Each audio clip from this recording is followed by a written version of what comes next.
geopolítica espiritual. Documentos inéditos. Develado por el VM Príncipe Gurdjieff. Pastor Termus Gemelo Redentor. Mago Planetario Blanco. Tomo primero. Big Bang de un nuevo mundo. Documentos auténticos de personalidades políticas. Nota al lector. Los documentos inéditos que presentamos al lector están legalizados y certificados por políticos que colaboran en bien de una civilización multipolar. De los documentos firmados, algunos tienen una presentación en otros idiomas aparte del idioma español. Sin embargo, por el momento solo mostraremos los originales escaneados en español y posteriormente se mostrarán algunos originales escaneados en otros idiomas. Los gnósticos solo están en español. Hay muchos documentos que presentaremos a futuro de personalidades religiosas y políticas que apoyan nuestra labor como guía de la sexta humanidad. Cristo Redentor. Aclaración. Los Illuminati son solo miembros de dinastías del planeta Tierra. El personaje homosexual Gabriel López de Rojas solo es un tonto útil, un señuelo para distraer a la opinión pública. Zecharia Sitchin es otro masón manipulado por el sionismo, un agente para desinformar a la opinión pública, distrayéndola de la problemática geopolítica mundial.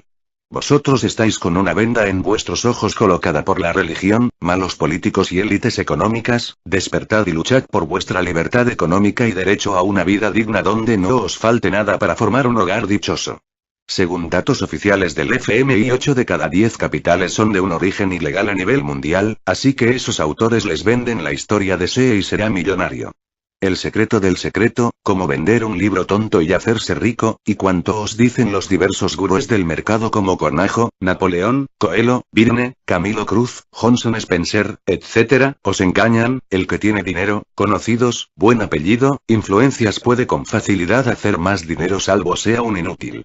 El pobre solo un milagro, la lotería o la corrupción lo puede volver millonario. Este mundo está diseñado para la gente viva esclava del sistema ignorando mucho de lo que sucede en vuestros países y en un contexto global, donde países grandes esclavizan a los pequeños con políticas del Fondo Monetario Internacional, y amenazas de ser invadidos o aislados como con Cuba, Venezuela, Irán en su momento, donde políticos besan el látigo de las corporaciones pro privatizaciones traicionando al pueblo, como en el caso de España, Grecia, Portugal. El caso Cataluña. La monarquía española dirigió la política de Franco, la monarquía española pactó con Hitler, la invasión del País Vasco fue un acto de lesa humanidad, amparado por un silencio cómplice de los organismos internacionales hasta el día de hoy, una población vasca que aporta con su industria riqueza al Estado español, pero son tratados como ciudadanos de segunda clase, casi tratados como semisalvajes aculturizados. Sin una política de integración social, no puede resolverse ningún conflicto. Eliminad a los banqueros, dueños de medios comunicación, televisión, radio, prensa escrita y monarquías dinásticas humanas y se habrá creado el reino de Dios en la tierra. Debe aceptar el gobierno del casi caballero Rajoy el referéndum del País Vasco. Apoyo la libre determinación de los pueblos, ratificó mi público apoyo a la adhesión de Crimea y Sebastopol con el gobierno ruso. Fui quien sugirió el planeamiento de la política internacional con respecto al retorno de Crimea a la madre patria rusa, por su ubicación militar geoestratégica y el apoyo al gobierno siria de Bashar al-Assad. A quien yo apoye triunfará, así que la OTAN puede intentar con sus artículos militares de niños, que me encargaré de demostrar aquí quién manda, de poder a poder y de triunfo en triunfo. Prohibio una nueva civilización. El momento ha llegado en que nazca el hombre dentro de nosotros mismos, aquí y ahora.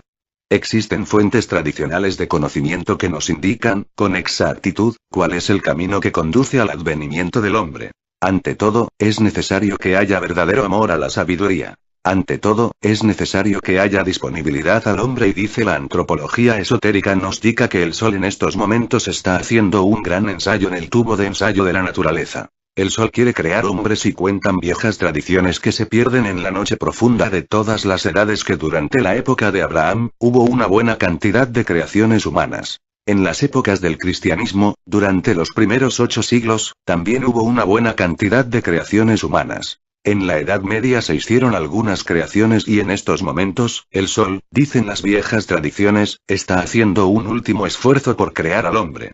El Sol ha depositado en las glándulas sexuales de cada ser viviente, los gérmenes para el hombre.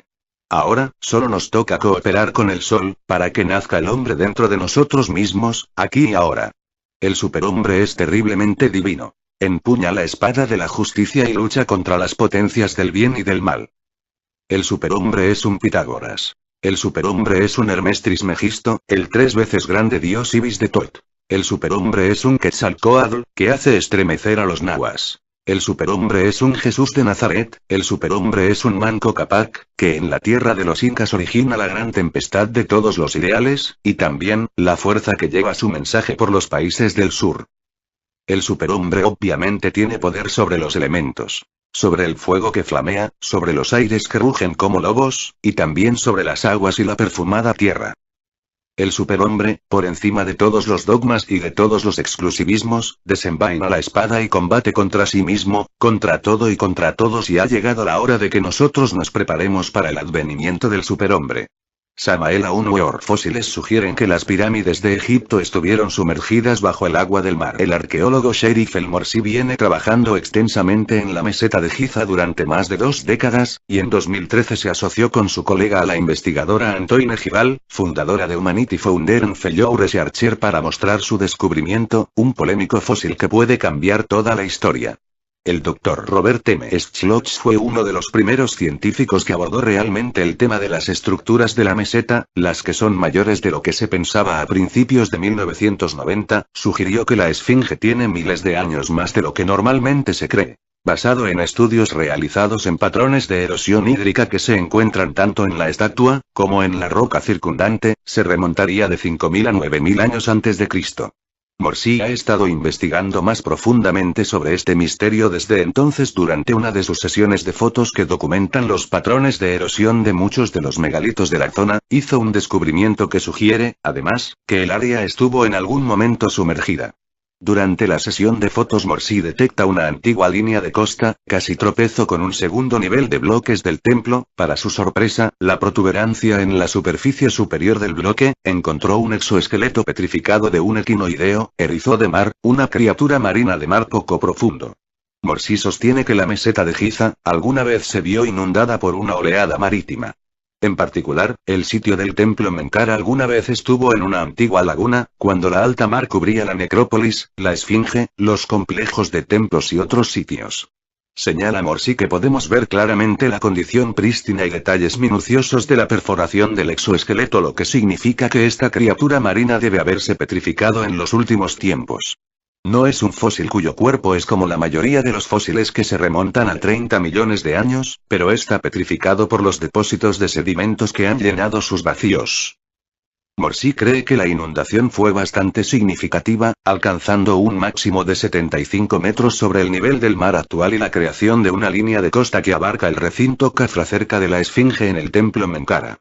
Hoyos y ranuras producidas por la marea debido al reflujo de las olas en las piedras en esta área, muestran unos 2 metros de rango intermareal, señala Morsi. Por otra parte, en sitios como la Esfinge, el templo de la Esfinge, y los primeros 20 trayectos de la Gran Pirámide, las piedras muestran erosión debido a la saturación de agua más profunda. En los bloques del templo, hay sedimentos y material, que solo se ve en fondos marinos poco profundos y lagunas. Como cuando se retira el agua, se crea un efecto esponjoso en la roca. Para la ciencia oficial es difícil determinar la edad del fósil, si es 30 millones o solo 10.000 años. Para la ciencia académica, le es difícil determinar el año exacto de la inundación de los monumentos en Egipto. Durante los últimos 140.000 años, los niveles del mar han fluctuado por más de 120 metros, como las grandes capas de hielo han crecido y retrocedido durante los ciclos glaciales, según investigación marina y atmosférica Xiro. Esoterismo aplicado. Físicos rusos, los primeros en obtener antimateria con ayuda de la luz. Los científicos de la Universidad de Física Aplicada de la Academia de Ciencias de Rusia lograron obtener antimateria haciendo colisionar un rayo láser contra una hoja de aluminio y convirtiendo la luz en materia, según un artículo publicado en el periódico Physics of Plasmas. De acuerdo con la teoría de electrodinámica cuántica, un campo eléctrico fuerte es capaz de hervir el vacío lleno de partículas virtuales, incluso pares de electrones y positrones. El campo eléctrico puede sacarlos de su estado virtual al mundo físico, según comentó el investigador Igor Kostyukov. Junto con su colega Evgeny Nerush, descubrió que la luz puede convertirse en materia o antimateria si en el experimento se utilizan rayos láser con una potencia superior de 1 trillón de teravatios. Inicialmente, los científicos esperaron la aparición de rayos gamma y otros fotones, una parte de los cuales se convertiría en pares de electrones y positrones. Sin embargo, según los cálculos, se crearán más positrones que electrones, lo que llevará a la aparición de la antimateria simple. La fuente a estas partículas se denomina cascada electrodinámica cuántica. Así se conoce el proceso teórico de aparición de plasma caliente a través del choque de un rayo láser y los electrones libres dentro de la hoja de aluminio. La idea de Kostyukov-Finerush determina que si el electrón choca con el rayo y se mueve de manera bastante rápida, comenzará a crear nuevas generaciones de electrones y positrones a través de fotones irradiados por las partículas. Los positrones generados de este modo empiezan a tomar una forma de espiral, lo que permitirá a los científicos utilizarlos para investigar la antimateria, así como crear fuentes superintensas de fotones y positrones, mucho más fuertes que los que existen hoy. Comentario por el maestro Príncipe Gurdjieff. Podría revelar al mundo una ciencia miles de veces superior a la actual, pero esta humanidad salvaje, no sabe vivir en santa paz, no sabe respetar el bienestar común. Solo con menos población mundial, una humanidad regenerada y obediente a la jerarquía divina, daré al mundo una nueva ciencia. Prólogo. En física, se hace referencia a la cuarta dimensión al hablar del tiempo, principalmente desde el planteamiento de la teoría de la relatividad. La teoría de la relatividad incluye tanto a la teoría de la relatividad especial como la de relatividad general, formuladas por Albert Einstein a principios del siglo XX, que pretendían resolver la incompatibilidad existente entre la mecánica newtoniana y el electromagnetismo. La teoría de la relatividad especial, publicada en 1905, trata de la física del movimiento de los cuerpos en ausencia de fuerzas gravitatorias, en el que se hacían compatibles las ecuaciones de Maxwell del electromagnetismo con una reformulación de las leyes del movimiento. La teoría de la relatividad general, publicada en 1915, es una teoría de la gravedad que reemplaza a la gravedad newtoniana, aunque coincide numéricamente con ella para campos gravitatorios débiles y pequeñas velocidades. La teoría general se reduce a la teoría especial en ausencia de campos gravitatorios. El concepto básico de la teoría de la relatividad es que la localización de los sucesos físicos, tanto en el tiempo como en el espacio, son relativos al estado de movimiento del observador. Así, la longitud de un objeto en movimiento o el instante en que algo sucede, a diferencia de lo que sucede en mecánica newtoniana, no son invariantes absolutos, y diferentes observadores en movimiento relativo entre sí diferirán respecto a ellos. Las longitudes y los intervalos temporales, en relatividad son relativos y no absolutos. La teoría de la relatividad especial, también llamada teoría de la relatividad restringida, fue publicada por Albert Einstein en 1905 y describe la física del movimiento en el marco de un espacio-tiempo plano. Esta teoría describe correctamente el movimiento de los cuerpos incluso a grandes velocidades y sus interacciones electromagnéticas. Se usa básicamente para estudiar sistemas de referencia inerciales, no es aplicable para problemas astrofísicos donde el campo gravitatorio desempeña un papel importante. Estos conceptos fueron presentados anteriormente por Poincaré y Lorentz, que son considerados como precursores de la teoría. Si bien la teoría resolvía un buen número de problemas del electromagnetismo y daba una explicación del experimento de Michelson-Morley, no proporciona una descripción relativista adecuada del campo gravitatorio. Tras la publicación del artículo de Einstein, la nueva teoría de la relatividad especial fue aceptada en unos pocos años por prácticamente la totalidad de los físicos y los matemáticos. De hecho, Poincaré y Lorentz habían estado muy cerca de llegar al mismo resultado que Einstein. La forma geométrica definitiva de la teoría se debe a Hermann Minkowski, antiguo profesor de Einstein en la Politécnica de Zúrich. Acuñó el término espacio-tiempo Raumzeit, y le dio la forma matemática adecuada. El espacio-tiempo de Minkowski es una variedad tetradimensional en la que se entrelazaban de una manera indisoluble las tres dimensiones espaciales y el tiempo. En este espacio-tiempo de Minkowski, el movimiento de una partícula se representa mediante su línea de universo, Wave-Line, una curva cuyos puntos vienen determinados. Las tres dimensiones espaciales X, Y, Z siendo T el tiempo. El nuevo esquema de Minkowski obligó a reinterpretar los conceptos de la métrica existentes hasta entonces. El concepto tridimensional de punto fue sustituido por el de suceso. La magnitud de distancia se reemplaza por la magnitud de intervalo. La relatividad general fue publicada por Einstein en 1915, presentada como conferencia en la Academia de Ciencias prusiana el 25 de noviembre. La teoría generaliza el principio de relatividad de Einstein para un observador arbitrario. Esto implica que las ecuaciones de la teoría deben tener una forma de covariancia más general que la covariancia de Lorentz Z usada en la teoría de la relatividad especial. Además de esto, la teoría de la relatividad general propone que la propia geometría del espacio-tiempo se ve afectada por la presencia de materia, de lo cual resulta una teoría relativista del campo gravitatorio. De hecho, la teoría de la relatividad general predice que el espacio-tiempo no será plano en presencia de materia y que la curvatura del espacio-tiempo será percibida como un campo gravitatorio. Einstein expresó el propósito de la teoría de la relatividad general para aplicar plenamente el programa de Ernst-Mach de la relativización de todos los efectos de inercia, incluso añadiendo la llamada constante cosmológica a sus ecuaciones de campo para este propósito. Este punto de contacto real de la influencia de Ernst-Mach fue claramente identificado en 1918, cuando Einstein distingue lo que él bautizó como el principio de Mach. Los efectos inerciales se derivan de la interacción de los cuerpos, del principio de la relatividad general, que se interpreta ahora como el principio de covarianza general. Comentario. La teoría de la relatividad es la teoría de una realidad aparte, una realidad no conocida que encierra tanto lo espiritual y científico. A partir de la teoría de la relatividad aún mal comprendida, la humanidad ha dado un salto en sus posibilidades de ser realmente civilizada y dejar de ser trogloditas con toga catedrática o túnica monacal.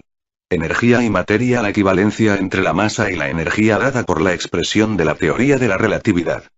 E igual mc2. Dicha expresión estuvo sujeta a ciertas interpretaciones, aunque actualmente las consecuencias para la teoría de partículas de dicha ecuación están totalmente claras, y la expresión está bien demostrada desde un punto de vista experimental. La equivalencia entre la masa y la energía dada por la expresión de la teoría de la relatividad. EMC2. Dicha expresión estuvo sujeta a ciertas interpretaciones, aunque actualmente las consecuencias para la teoría de partículas de dicha ecuación están totalmente claras, y la expresión está bien demostrada desde un punto de vista experimental. Es decir, un neutrón desaparece al tiempo que aparece un protón, un electrón y un antineutrino electrónico en su lugar. Este fue un primer éxito de la famosa ecuación de Albert Einstein, ya que permitió extender la ley de conservación de la energía a fenómenos como la desintegración radiactiva. La fórmula establece la relación de proporcionalidad directa entre la energía E, según la definición hamiltoniana, y la masa m, siendo la velocidad de la luz c elevada al cuadrado la constante de dicha proporcionalidad. También indica la relación cuantitativa entre masa y energía en cualquier proceso en que una se transforma en la otra, como en una explosión nuclear. Entonces, puede tomarse como la energía liberada cuando una cierta cantidad de masa m es desintegrada, o como la energía absorbida para crear esa misma cantidad de masa. En ambos casos, la energía, liberada o absorbida, es igual a la masa, destruida o creada, multiplicada por el cuadrado de la velocidad de la luz. Energía en reposo igual masa, constante de la luz. 2. La relatividad, esencialmente, pretende explicar el curso de los procesos naturales a través de la geometría del espacio-tiempo, la cual impone una serie de restricciones que determinan el desarrollo de tales procesos. La geometría del espacio-tiempo no es la euclídea habitual, no se cumple el teorema de Pitágoras, por decirlo así, sino que es la geometría de Minkowski, cuyas reglas son diferentes. Las magnitudes físicas interesantes en relatividad son las que poseen 4 componentes, porque sabemos que el espacio-tiempo relativista tiene también 4 dimensiones, 3 espaciales y una temporal, temporales de un sistema de referencia cualquiera ligado a un observador. Las 3 proyecciones de este vector 4, ímpetu sobre los ejes espaciales, hablando libremente, serían lo que clásicamente, en la mecánica de Newton, llamamos las 3 componentes del impulso, o momento lineal. Por otro lado, la proyección del vector 4, ímpetu sobre el eje del tiempo nos daría la masa-energía relativa, aquella que mide un observador que no está en reposo con respecto al objeto al cual asociamos ese vector 4, ímpetu. El módulo del vector 4, ímpetu, su longitud en el dibujo, se calcula mediante la regla que ponía en el anterior mensaje, y eso es la masa-energía propia, la que mediría un observador en reposo con respecto al objeto. Cuando ese objeto es un fotón no podemos medir directamente la masa-energía propia, solo calcularla, y resulta que siempre es cero, es una propiedad peculiar de los fotones. Pero no importa porque nosotros solo podemos manejar con sentido físico medible la masa-energía relativa y las componentes del impulso. Comentario. Hoy en día, en la física moderna la masa y la energía pueden considerarse idénticas. Cualquier ecuación en la cual aparezcan 2 magnitudes ligadas por una constante universal, puede interpretarse legítimamente como la identidad entre dichas magnitudes, ya que la constante universal puede igualarse a la unidad por un cambio de unidades. Esto es especialmente claro en el caso de la relatividad. Cuerpo y aura, alma y espíritu son aspecto de lo mismo, pero solo los incapaces no pueden aún ver ni comprender. Para ellos los inadaptados de la alta teurgia y ciencia le damos el maní de las cátedras acorde a su nivel de erudición. Antimateria en física de partículas, la antimateria es la extensión del concepto de antipartícula a la materia. Así, la antimateria es una forma de materia menos frecuente que está constituida por antipartículas en contraposición a la materia común que está compuesta de partículas. Por ejemplo, un antielectrón, un electrón con carga positiva, también llamado positrón, y un antiprotón, un protón con carga negativa, podrían formar un átomo de antimateria, de la misma manera que un electrón y un protón forman un átomo de hidrógeno. El contacto entre materia y antimateria ocasiona su aniquilación mutua, esto no significa su destrucción, sino una transformación que da lugar a fotones de alta energía, que producen rayos gamma, y otros pares partícula-antipartícula. Las hipótesis científicas aceptadas suponen que en el origen del universo existían materia y antimateria en iguales proporciones. Sin embargo, el universo que observamos aparentemente está compuesto únicamente por partículas y no por antipartículas. Se desconocen los motivos por los que no se han encontrado grandes estructuras de antimateria en el universo. En física, el proceso por el que la cantidad de materia superó a la de antimateria se denomina bariogénesis, y baraja tres posibilidades. Pequeño exceso de materia tras el Big Bang. Especula con que la materia que forma actualmente el universo podría ser el resultado de una ligera asimetría en las proporciones iniciales de ambas. Se ha calculado que la diferencia inicial entre materia y antimateria debió ser tan insignificante como de una partícula más de materia por cada 10.000 millones de parejas partícula-antipartícula. En 1967, Andrei Sájarov postuló por primera vez que las partículas y las antipartículas no tenían propiedades exactamente iguales o simétricas. Una discusión denominada la violación CP. Un reciente experimento en el acelerador Keck de Japón sugiere que esto quizás sea cierto, y que por tanto no es necesario un exceso de materia en el Big Bang. Simplemente las leyes físicas que rigen el universo favorecen la supervivencia de la materia frente a la antimateria. En este mismo sentido, también se ha sugerido que quizás la materia oscura sea la causante de la bariogénesis al interactuar de distinta forma con la materia que con la antimateria. Existencia de galaxias de antimateria ligada por antigravedad. Muy pocos científicos confían en esta posibilidad, pero todavía no ha podido ser completamente descartada. Esta tercera opción plantea la hipótesis de que pueda haber regiones del universo compuestas de antimateria. Hasta la fecha no existe forma de distinguir entre materia y antimateria a largas distancias, pues su comportamiento y propiedades son indistinguibles. Existen argumentos para creer que esta tercera opción es muy improbable. La antimateria en forma de antipartículas se crea constantemente en el universo en las colisiones de partículas de alta energía, como, por ejemplo, con los rayos cósmicos. Sin embargo, estos son sucesos demasiado aislados como para que estas antipartículas puedan llegar a encontrarse y combinarse. La NASA ha enviado la sonda ALPA Magnetic Spectrometer, espectrómetro magnético ALPA, para buscar rastros de antimateria más compleja, que pudiesen indicar que todavía existe antimateria en el universo.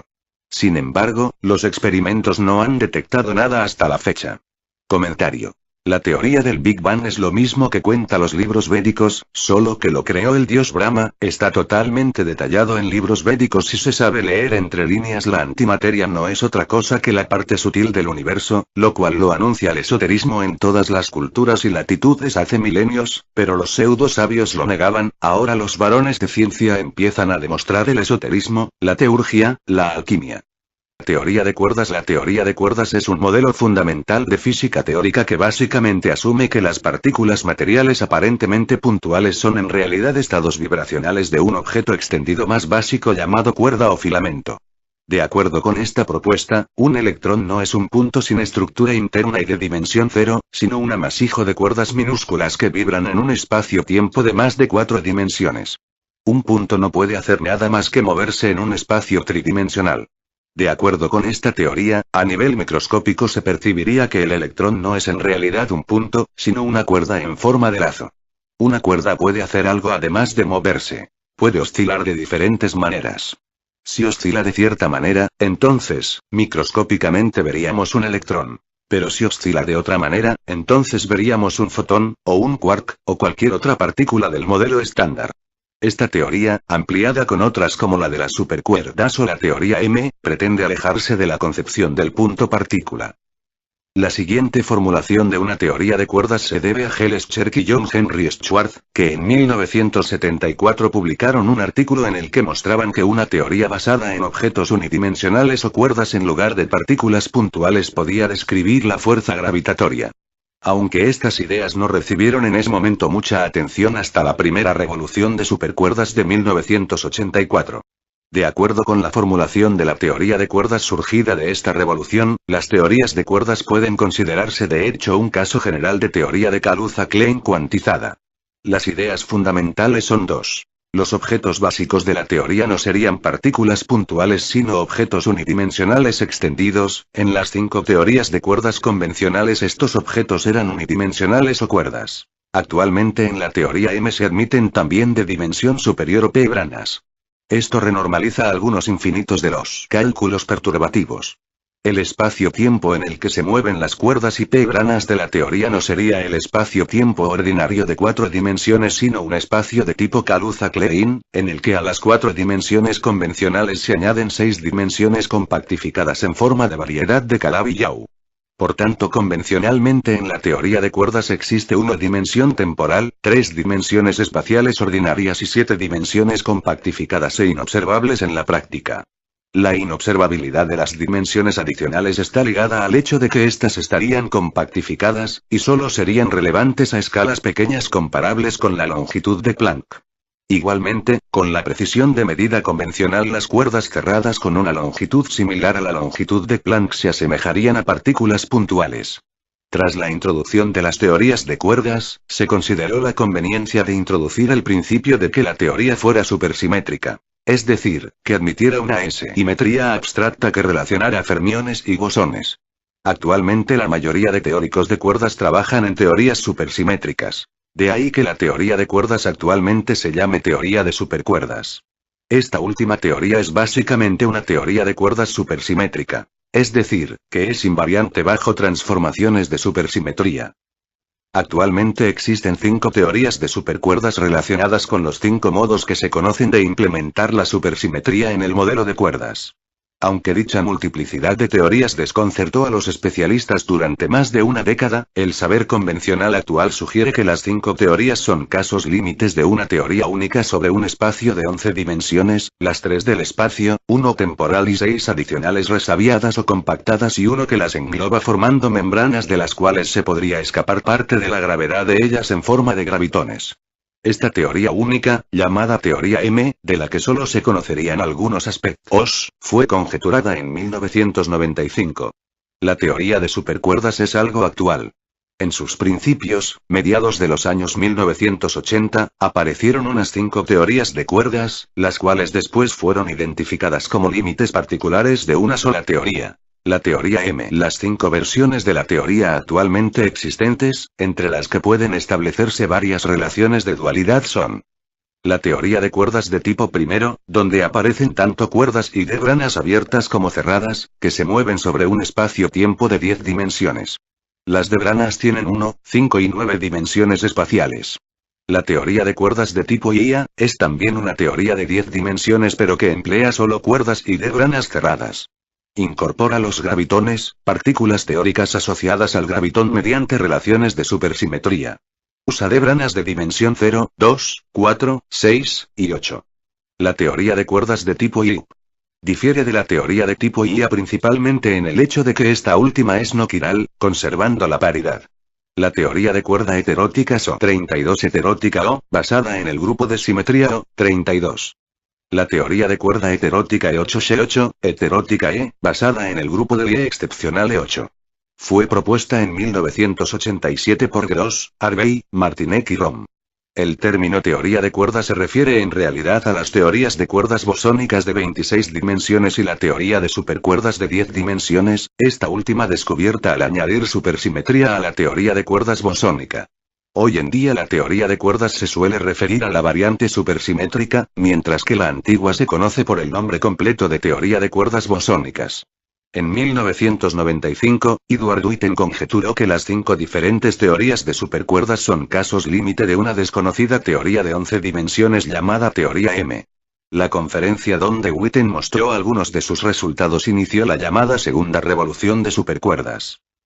En esta teoría M intervienen como objetos animados físicos fundamentales no solo cuerdas unidimensionales, sino toda una variedad de objetos no perturbativos, extendidos en varias dimensiones, que se llaman colectivamente pedranas. Este nombre es una aféresis de membrana. Comentario: en la teoría de cuerdas con sus variantes están expresadas toda la ciencia gnóstica del hiperespacio e hipergeometría. 10 dimensiones son los 10 sepirots de la Kabbalah, las 10 fuerzas que encarnan en el árbol de la vida Keter, la corona. Providencia equilibrante. Jochma, la sabiduría. Binah, la inteligencia siempre activa. Gesed, la misericordia. Grandeza. Geburah, la justicia. Fuerza. Tiferet, la belleza. Netzach, la victoria de la vida sobre la muerte. Od, la eternidad del ser. Gloria. Yesod, el fundamento. La generación o piedra angular de la estabilidad. Malhut, el reino. Principio de las hienas. La teoría de 11 dimensiones es Da'at el Sepirat secreto que representa al Cristo cósmico.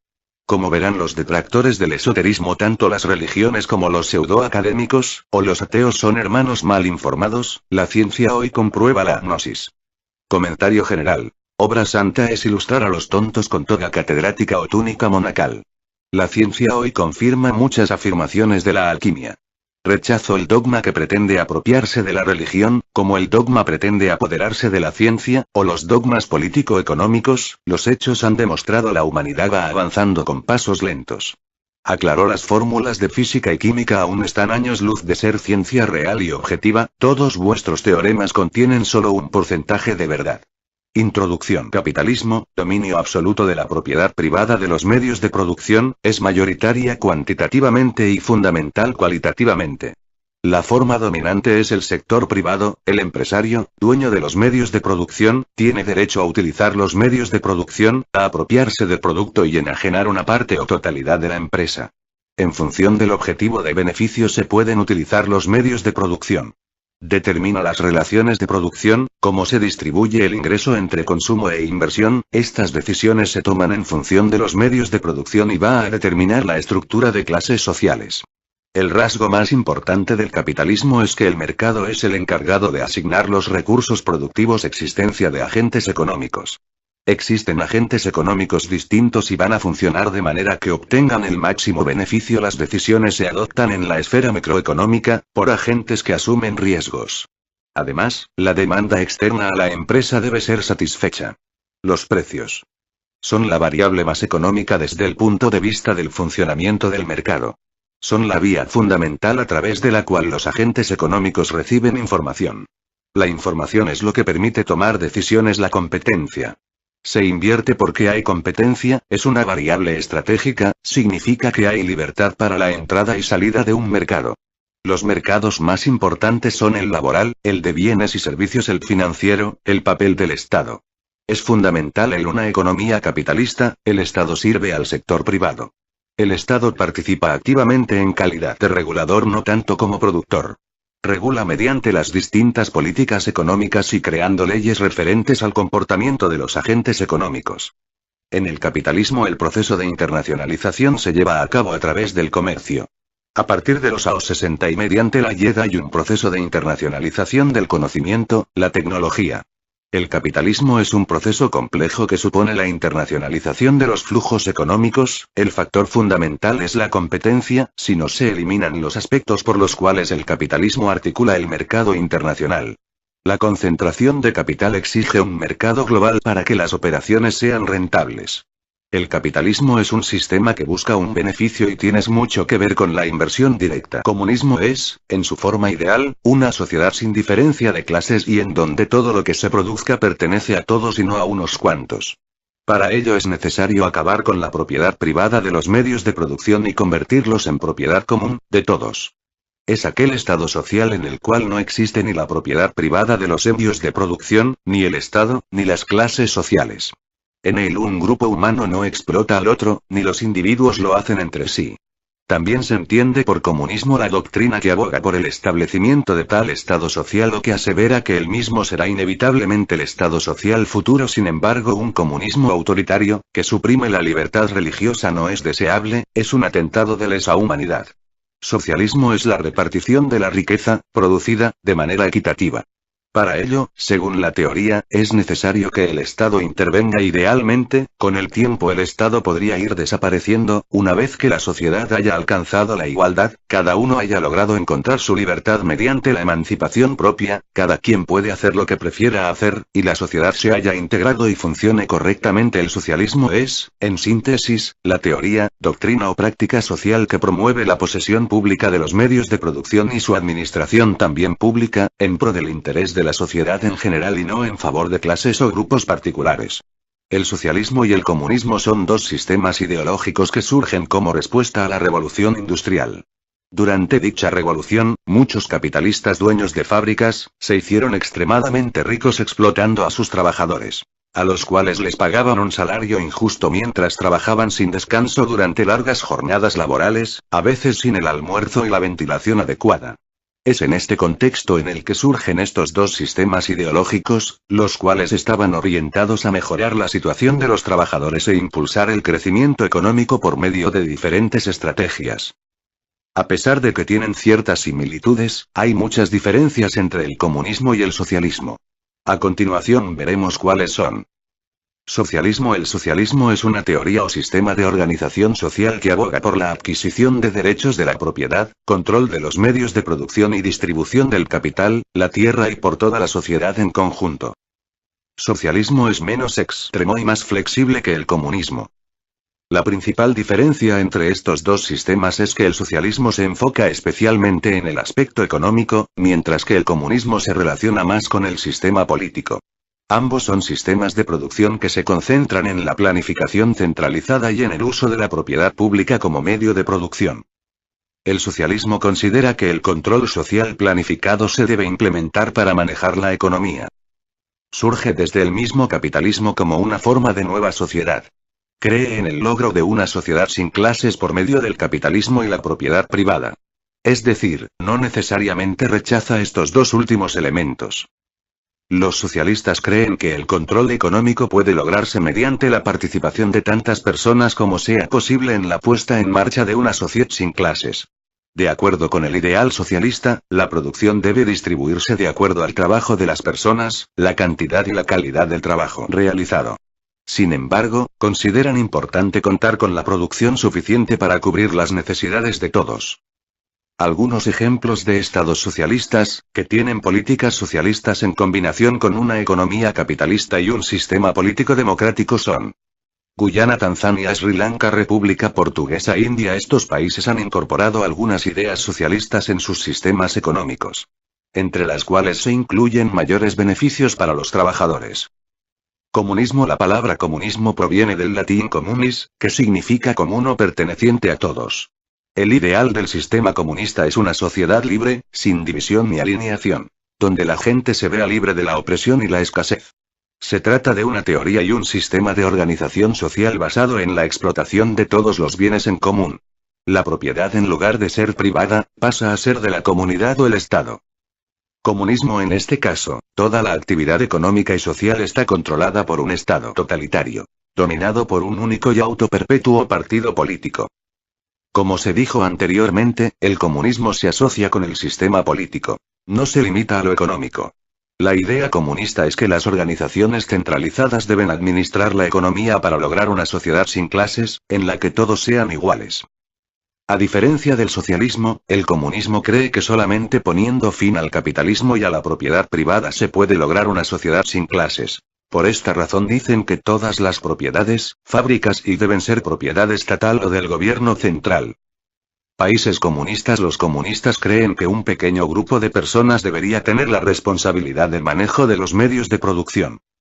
Otra cosa en la que se diferencia con el socialismo, es que en este caso la producción se distribuye de acuerdo a las necesidades del pueblo, no por la cantidad o calidad del trabajo. La globalización sería actual es la cristalización de una o varias visiones. La hegemónica visión americana y de sus subordinados estados europeos, Alemania, Francia y el Reino Unido serían los grandes estandartes. Estos últimos, pero con mayor notoriedad la pareja franco-alemana, se rivalizan el porvenir del modelo europeo, cada uno quiere dejar su firma. Alemania se ve como epicentro de Europa con un fuerte subordinado, Francia. Por el contrario, Francia ve una Europa dirigida por la pareja franco-alemana e intenta valer su poder político para ello, pero quizás no pesa de la misma manera. El modelo económico alemán proviene de una corriente aparecida en la década de los 30 llamada ordoliberalismo o economía social de mercado. Esta consistiría en un espacio donde el Estado fijaría un orden específico de normas generales para aplicarse, entonces, el principio de competencia y de libre mercado para las empresas. En mayor o menor medida, la mayoría de estados europeos aplican este modelo económico aunque rivaliza con el francés. Este marco económico parece funcionar muy bien en Alemania. Tanto es así que el Estado germano, con una política basada en la exportación de productos industriales de alto valor añadido, refuerza su estatus de dominación en detrimento de los otros estados. Este se ha esforzado en convertirse en la fábrica de Europa, y parte del mundo. Los otros estados europeos se han visto renegados a explorar otras vías visto el éxito alemán, la deslocalización de la industria europea ha causado numerosos estragos sobre todo en los países del sur. No obstante, el peso de Alemania reside en su influencia en los estatutos y en la política del sistema monetario europeo. En la otra acera, nos encontramos confrontado el modelo francés. Este consistiría en una economía social de mercado mucho más controlada, politizada. En otras palabras, vendría a ser un modelo liberal donde la intervención del Estado mayor que en Alemania, ha garantizado el crecimiento del país. El Estado es mucho más solidario, proteccionista y por lo tanto más sensibilizado con las necesidades sociales. No obstante, el peso de Alemania en la economía está arrastrando, directamente o indirectamente, a Francia y todos los otros países, a realizar políticas de rigor presupuestario y reestructuración del mercado. La forzada austeridad alemana, y europea, ha forzado a quebrar los estados de bienestar, modelos económicos quienes estaban muy arraigados en algunos de los países europeos. La pérdida de un modelo social es vigente en toda la Europa de la solidaridad. En España este proceso es muy reinante y, más aún, con el gobierno conservador de Mariano Rajoy quien se ha sumergido de cabeza a los dictámenes de la austeridad. El problema, a nuestro parecer, no es buscar el crecimiento del PIB sino ajustarse a las necesidades, sanidad, vivienda, empleo digno y, del pueblo el verdadero soberano. Alemania ha conseguido imponer su modelo en los otros estados europeos. Su hegemonía resta menos clara en vistas de la presión política ejercida por Francia, con el apoyo de Italia quien acoge la presidencia semestral del Consejo de la UE. Tanto es así que el BCE, el FMI y la UE parecen bascular hacia posiciones a medio camino entre ambos actores. Aún así, la monolítica visión alemana resta una de las grandes cargas para volver a relanzar la economía de la UE. La cuarta vía económica: socialismo teocrático. Todos los profetas, santos, avatares han predicado un socialismo teocrático o neosocialismo, donde el Estado está dirigido por una élite de iniciados divinos, donde existe la igualdad, sin propiedad privada, con mucha participación de la juventud, para que colabore en la dirección y ejecución de un modelo de gobierno justo, donde todo ciudadano sea iniciado o persona común tenga derecho a la vivienda, alimentación, centros de salud, centros de educación, abrigo, trabajo digno de 6 horas diario, donde solo se labora 5 días a la semana, donde cada ciudadano le dedica 6 horas al gobierno y 2 horas a su comunidad para asistir a los necesitados, sean personas enfermas, sea ayudando en la alfabetización, sea apoyando en grupos de integración de pobladores con etnias locales. En este modelo de Estado llamado como Edad de Oro, Jerusalén Celestial, Shangri-La, Cristianópolis, etc., los medios de comunicación, televisión, radio, prensa escrita, deben orientar sus publicaciones al enaltecimiento de los valores, difundiendo 50% de su programación o contenido cultural, sean oficios técnicos, arte clásico renacentista, gótico, filosofía universal, teología universal, estudio comparado de las religiones y mitos cosmogónicos étnicos, dirigidos estos medios por el Estado a través de alumnos universitarios que serán los nuevos valores o rostros del mundo de la prensa. Un mundo ideal deberá tener en la ONU no políticos incapaces y genocidas amparados con premios Nobel, serán únicamente científicos sociales como sociólogos, antropólogos, etnólogos, que buscarán integrar las sociedades en un contexto pluricultural religioso multipolar política y económicamente, un Estado donde sea laico, pero con un respeto por la religión del prójimo, donde se obligue a los sacerdotes y centros de formación sacerdotal de todos los cultos y religiones a estudiar teología universal y antropología, para evitar los conflictos religiosos y posterior desastre en forma de persecuciones, inquisición, terrorismo o racismo étnico-racial religioso. Un Estado modelo social teocrático debe fomentar la agricultura con técnicas de riego tecnificado para evitar desperdiciar agua, y a su vez aprovechar cada centímetro de tierra desocupado como los cerros, montañas, desiertos y llanuras. La educación en el modelo social teocrático será revolucionaria, se enseñará arte en todas sus formas e historia de arte, filosofía universal, teología universal, un año de farmacia, un año de enfermería, un año de laboratorio clínico, un año de fisioterapia, un año crianza animales de granja, un año de agricultura, un año de carpintería, un año de metalmecánica, un año de cocina, un año de costura, 3 idiomas aparte del idioma natal, un año de aspectos básicos. Construcción, matemáticas, geometría, física, lectura de planos. Con este plan curricular los alumnos salen con un nivel técnico en varias ramas, permitiéndoles que se independicen rápidamente.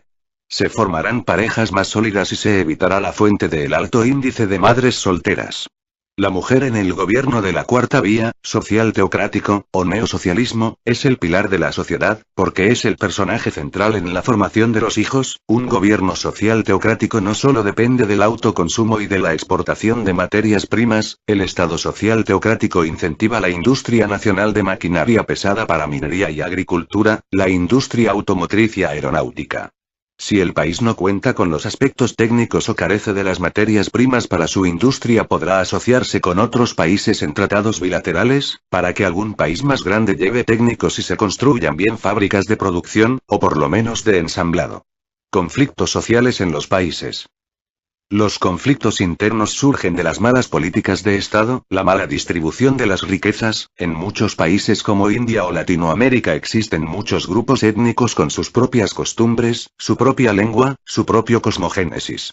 El Estado, en vez de buscar dialogar, de comprender a los campesinos o a los miembros de comunidades nativas, los despojan de sus tierras y se las entregan a grupos de poder madereros, petróleo o minería. Muchas de las políticas mineras que se aplican en Latinoamérica han sido prohibidas en Europa hace 20 años.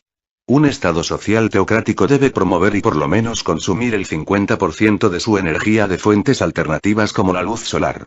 ¿Quién maneja un país? Cada país es gobernado en la actualidad por 100 familias ricas millonarias, de las cuales son 80 sionistas judías. Estas familias ricas manejan las políticas de Estado sin importar el partido gobierne o el candidato postule. Cuando ingresa algún político rebelde al orden establecido, lo combaten y calumnian ante la prensa internacional, pagan mercenarios y desembolsan grandes sumas de dinero para organizar protestas multitudinarias. Los Illuminatis. Develaré quiénes son. Está conformado por todas las dinastías monárquicas humanas. Estas monarquías están detrás del terrorismo internacional, la prostitución forzada, esclavitud, trata de mujeres, niños y niñas, tráfico de órganos, mercado negro de armas y mercado negro de arte, crimen organizado, narcotráfico. El sionismo es un fascismo judío que tiene como ideal conquistar al mundo, destruir todas las religiones, la moral de los pueblos a través de la manipulación de la consciencia social con medios de comunicación controlados por esta élite. El sionismo maneja gran parte de la política de Estados Unidos, de la Unión Europea. El sionismo creó la Revolución Rusa, la Revolución Francesa, la Primera y Segunda Guerra Mundial. Su filosofía está basada en el Talmud de Babilonia y los protocolos de los sabios de Sion, que son una continuidad de la filosofía de odio y racismo hacia todos los no nacidos judíos. Este sionismo tiene un respaldo en el hafidismo talmúdico, judaísmo jabad y judaísmo ultraortodoxo. Cabe señalar un sector de buenos judíos son los principales detractores de la filosofía de odio del sionismo. La Iglesia Católica, el puente entre sionismo y Illuminatis. Ciertamente el otro gran poder es la Iglesia Católica Romana, que tiene una curia ultraortodoxa y ha conspirado para la creación de la Segunda Guerra Mundial. A la curia romana ortodoxa le interesa un clima de caos mundial para que los fieles con miedo paguen mejores diezmos. La Iglesia Católica controla gran parte del narcotráfico y prostitución forzada en Europa del Este y en Latinoamérica. En la actualidad el aura de cristiandad se alejó del catolicismo con un clero radical lleno de homosexuales y pederastas. Wahabismo y la monarquía saudita. En el siglo XX, Abdulaziz ibn Saud expandió rápidamente su base de poder en el Negev, para establecer el reino de Arabia Saudí el año 1932, convirtiéndose en su primer rey. Como parte de este proceso de expansión, se casó con mujeres de familias árabes poderosas, para consolidar así su control sobre todas las partes de su nuevo dominio. Uno de estos matrimonios fue con la princesa Asa bin Hamad bin Muhammad al-Sudairi, miembro de la familia al-Sudairi, una de las más poderosas del reino de Negev, con quien tuvo 7 hijos varones: Fahd, Sultán, Nayef, Abdul Rahman, Turki, Salman y Ahmed. Además de 4 hijas: Lulua, Latifa, Al-Jawara y Jawaher. De ese grupo de hombres surge el nombre de Salman bin Abdulaziz, para ocupar el trono del reino saudí y continuar con la política wahabismo. La filosofía sectaria saudita, doctrina rigorista, convertida en una caricatura del Islam como es el takfirismo, que suele ser el mejor apoyo a la intolerancia y al pensamiento de aquellos sectores en Europa y Estados Unidos, que hablan irracionalmente que el mundo se enfrenta a un choque de civilizaciones. No se puede, de un campo de creencias como el wahabismo, que es un literalismo exacerbado, que supera los marcos de la ley islámica con interpretaciones absolutamente manipulada en función de las necesidades de conquista política y de consolidación de un poder temporal como es el de la familia reinante en Arabia Saudí, señalar que nos encontramos ante un choque de civilizaciones. El moderno Estado de Arabia Saudí fue establecido en 1932, aunque las raíces e influencia de la Casa de Saud en la península arábiga datan de varios siglos atrás. La Casa de Saud ha tenido 3 etapas: el primer y segundo Estado saudita, y el moderno Estado de Arabia Saudí. Durante las primeras, la familia gobernó el Negev y en varias ocasiones se enfrentó al Imperio Otomano, al jerife de la Meca y al clan al-Rashid de Nail. La historia de la Casa de Saud ha estado marcada por el deseo de unificar la península arábiga y promover una visión estricta del Islam conocida como wahabismo. Esta fe establece la decapitación como castigo por ciertos delitos, y ha recibido fuertes críticas de organizaciones defensoras de los derechos humanos. Ibn Saud, fundador del Estado actual. La dinastía saudí actual está formada por los descendientes de Abdelaziz bin Abderrahman al-Saud, conocido como Ibn Saud, 1880-1953, fundador del Estado moderno de Arabia Saudí, del que fue rey desde 1932 hasta su muerte, en 1953, y al que puso el nombre de la familia. Años antes, en 1945, consolidó una férrea alianza con Estados Unidos. Para algunos, Ibn Saud fue el árabe más grande desde el profeta Mahoma. Para otros fue un horrible déspota. Tuvo 32 esposas, que le dieron 53 hijos y 36 hijas, y alrededor de 500 nietos. Se desconoce el número exacto total de miembros de la familia real saudí, considerado un secreto de Estado. Según algunas fuentes, rondaría los 25.000, aunque la mayoría de las estimaciones lo reducen a 7.000, de los que unos 200, descendientes del rey Abdelaziz bin Saud, ostentarían casi todo el poder e influencia. La sucesión de los Saud. Poder y sangre. A Ibn Saud le sucedió su hijo mayor con vida, Saud, que tuvo también muchas esposas e hijos desde entonces. Las reglas de sucesión dinástica prevén la transmisión del poder a hermanos, y luego a hermanastros. El heredero debe ser confirmado por el Consejo de Familia. Una ley que ha llevado a la actual gerontocracia. Saud fue derrocado y forzado al exilio por su hermano menor, Faisal, que reinó de 1964 a 1975. Su golpe de estado fue apoyado por gran parte de los príncipes de la familia, enriquecidos por el petróleo, y deseosos de proteger su fortuna de lo que consideraban la completa incompetencia del entonces monarca. A su vez, Faisal fue asesinado por un sobrino, que fue decapitado en la plaza pública de Riad. Le sucedió otro hijo de Ibn Saud, Khalid. Luego otro más, Fahd. En 2006, Abdalá fue el quinto de los hijos de Ibn Saud en llegar al trono. Al sucesor de Abdalá, Salman, en el poder desde este viernes, le sucederá su medio hermano Mukrim, de 69 años. Se prevé que después de el trono pase por fin a otra generación, la de su sobrino Mohammed bin Nayef. Hablar de wahabismo es hablar de una doctrina profundamente intransigente y rigorista, que remonta su origen al siglo XVIII cuando el jeque Muhammad ibn Saud convirtió en ley fundamental de su dominio el catecismo de una secta fundamentalista suní creada por Muhammad ibn al-Wahhab. El wahabismo, doctrina intolerante con todas aquellas creencias que no se subordinen a su visión del mundo y que se ha declarado incompatible con todo aquello que sea contraria a su interpretación salafista. Esta doctrina encontró en la casa al-Saud y su monarquía el catalizador para tratar de expandir su ideología. Idea que comenzaría a tener su concreción a partir de la fundación de Arabia Saudita el año 1932 y el aval que comenzó a dar la explotación del petróleo, la alianza con Estados Unidos y los intereses de este en Oriente Medio y Asia Central. Sumando a ello la decisión de fomentar, a través de escuelas coránicas madrasas, la expansión del wahabismo, haciendo fluir en ello los petrodólares en cantidades millonarias, o importando en ellos y se creaban monstruos como Al-Qaeda y el actual Daesh. Desde los ataques a Estados Unidos el 11 de septiembre de 2001 el wahabismo militante ha sufrido una serie de mutaciones pero, que en esencia mantienen la misma ideología, ya sea que hablemos de los talibán, de Al-Qaeda y como es el caso de Daesh, que no es islámico y menos Estado.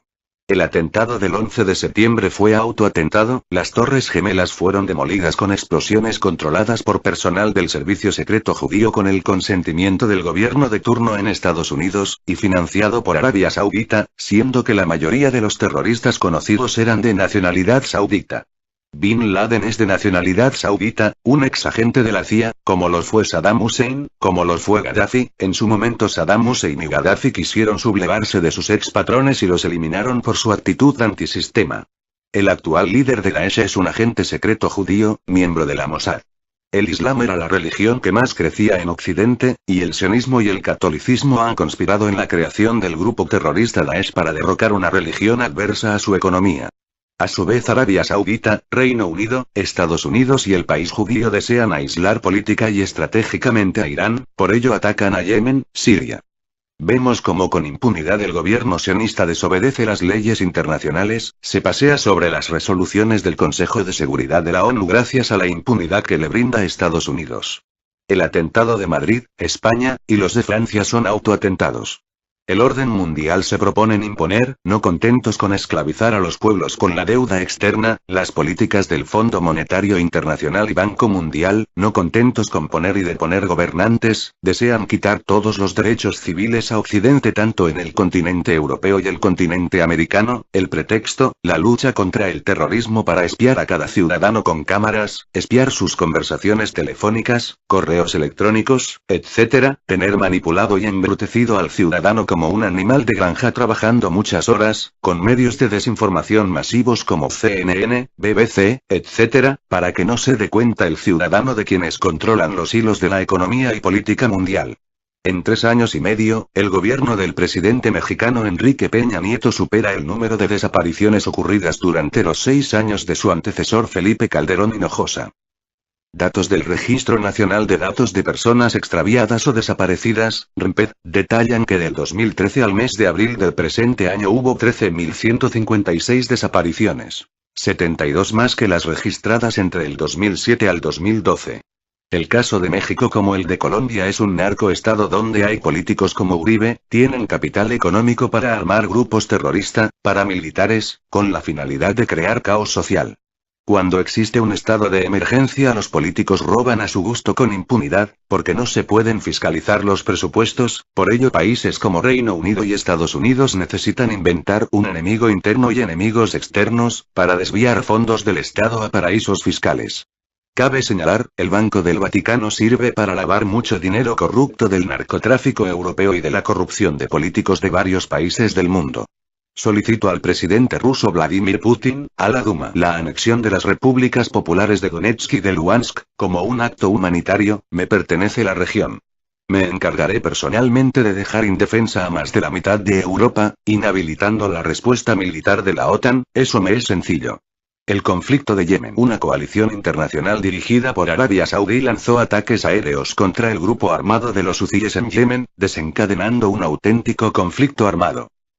Desde entonces, el conflicto se ha ido extendiendo y los combates se han propagado por todo el país. En todo Yemen se cometen crímenes de guerra y terribles abusos contra los derechos humanos, lo que está causando insoportables sufrimientos a la población civil.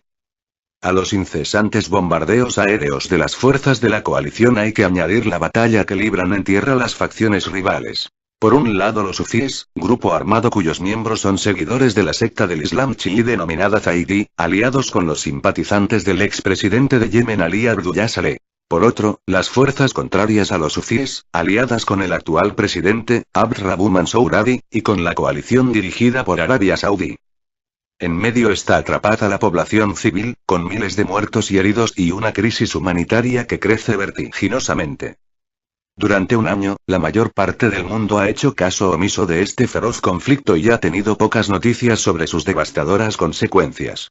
La población civil se lleva la peor parte de la violencia en Yemen. Además de causar muertes y heridas a miles de civiles, el conflicto ha exacerbado una crisis humanitaria que ya era grave, producto de años de pobreza y mal gobierno, provocando un inmenso sufrimiento humano.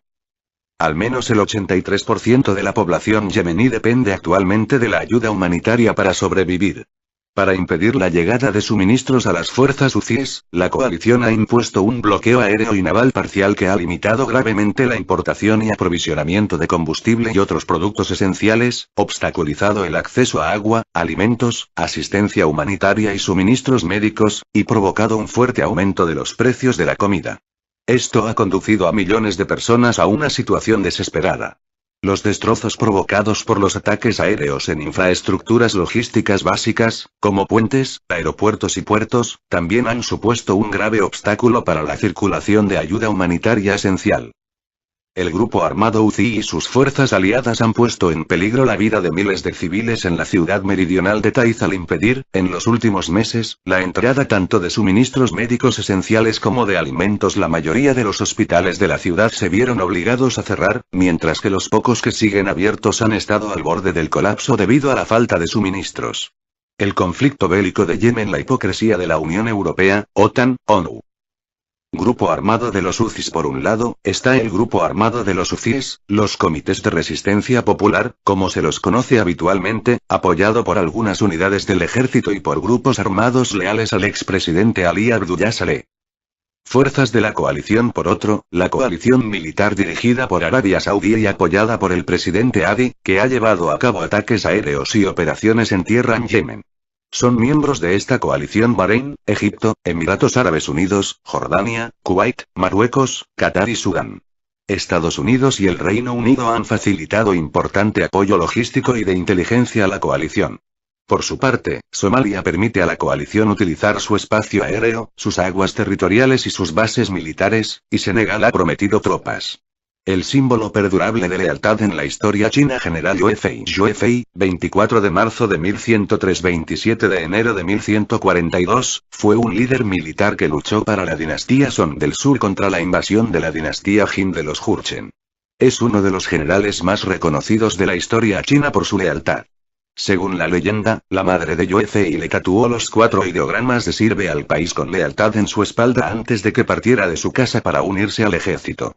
Yue Fei, 1103-1142, es uno de los generales más famosos de China. Nacido a finales de la dinastía Song del Norte, fue conocido no solo por sus éxitos militares, sino también por sus altos estándares éticos. Es un símbolo perdurable de lealtad en la historia china. La infancia de Yue Fei está lejos de ser perfecta. No podía pagar la escuela debido a la pobreza, sin embargo, su intenso deseo de aprender impresionó a un viejo artista marcial que luego lo tomó como alumno de forma gratuita. Yue Fei no defraudó a su maestro. Con su gran diligencia y gratitud, resultó ser su alumno favorito, tanto en las artes literarias como las marciales. Como Yue Fei estaba acercándose a la mayoría de edad, su maestro le dio un regalo llamado ballesta armadura divina en reconocimiento a sus destacadas habilidades en el tiro con arco. Cuando su maestro falleció, Yue Fei estuvo de luto riguroso.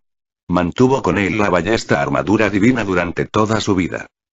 Yue Fei comenzó su carrera militar cuando China fue invadida desde el norte por los Jurchens alrededor de 1125. La corte imperial tenía desesperada necesidad de guerreros capaces. Sin embargo, Yue Fei enfrentó un dilema. Por un lado quería luchar contra los invasores y defender a su país, y por otro también quería quedarse y cuidar a su anciana madre. desgarrado entre la competencia de las virtudes chinas de lealtad y piedad filial, no sabía qué hacer. Para animarlo, su madre le pidió quitarse la parte superior de su ropa y luego le tatuó 4 caracteres chinos en su espalda. Jin Zhong Bao, servir lealmente al país. Ahora era capaz de cumplir tanto con el deseo de su madre como el de su servicio al país. Yue Fei rápidamente fue a la batalla.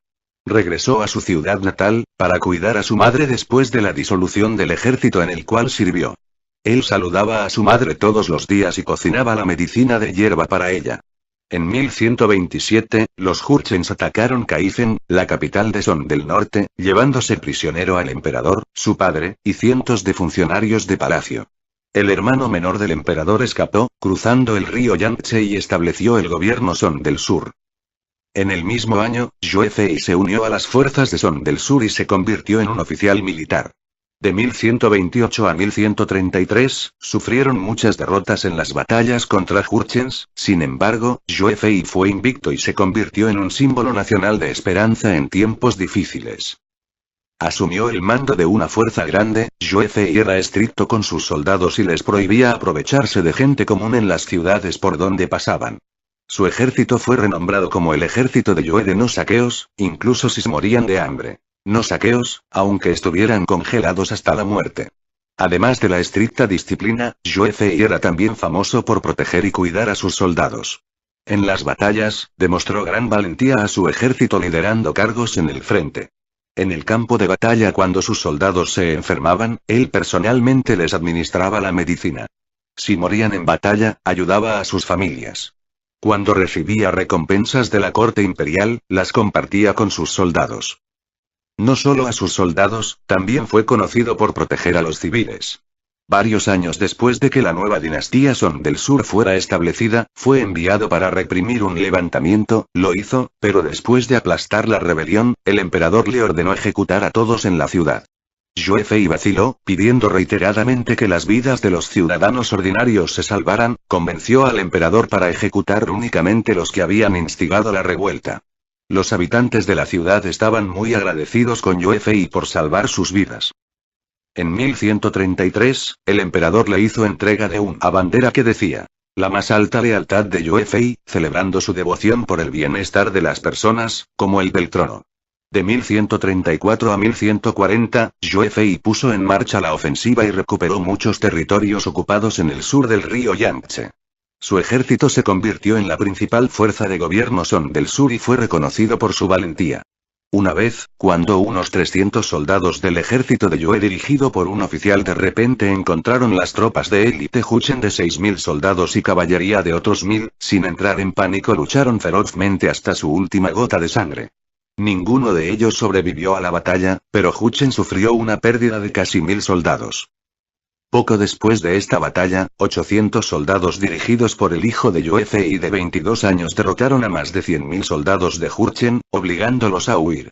Cuando las fuerzas de apoyo llegaron, encontraron a los soldados sobrevivientes del ejército de Yue bañados en sangre, desde sus cascos, armaduras, lanzas hasta sus caballos. El general al frente del ejército Jurchens dijo: es más fácil mover una montaña que vencer al ejército de Yue, con un profundo suspiro. Pero el intento de Yue Fei para recuperar todo el territorio perdido y su logro provocó celos entre varios funcionarios cercanos al emperador. Encabezado por el ministro Qin y abogando para sellar un acuerdo de paz con Jurchens, dijeron al emperador que, lejos de la capital, Yue Fei podría llegar a ser demasiado poderoso y peligroso. En 1141, justo después de derrotar al ejército Jurchens cerca de Kaifen y la preparación para la recuperación de la antigua capital, Yue Fei fue obligado a regresar al palacio, dejando las zonas que había asegurado ser reconquistadas por los ejércitos enemigos. Se dice que Yue Fei comentó, célebremente: un país podrá disfrutar de la paz cuando los funcionarios no sean seducidos por el dinero y los militares no tengan miedo a sacrificar sus vidas luchando por el país. Confucio, el maestro de la civilización china actual durante los últimos años de la dinastía Zhou, 1122-222 AC, el egoísmo aumentó a la par del desarrollo social de entonces. La antigua gran virtud de los emperadores de las dinastías Xia, Shang y comienzos de la dinastía Zhou fue reemplazadas por los intereses personales. Como resultado, la relación entre los estados fue muy intensa y se produjeron muchas guerras. Fue justo durante este período de tiempo que algunos grandes santos aparecieron en China. Si el Dao de las enseñanzas daoístas de Lao Tzu se había convertido en la forma de regresar al verdadero ser original, la benevolencia de Confucio se convirtió en la enseñanza de las normas morales para la conducta humana. Confucio, 552-479 AC, es conocido en China como Kongzi, y su verdadero nombre era Kongqiu. A los 18 años, la madre de Confucio se convirtió en concubina de un oficial de 66 años de edad, y cuando Confucio tenía 3 años, su padre falleció. A pesar que era una persona muy talentosa, no era tan conocido en la sociedad de ese entonces.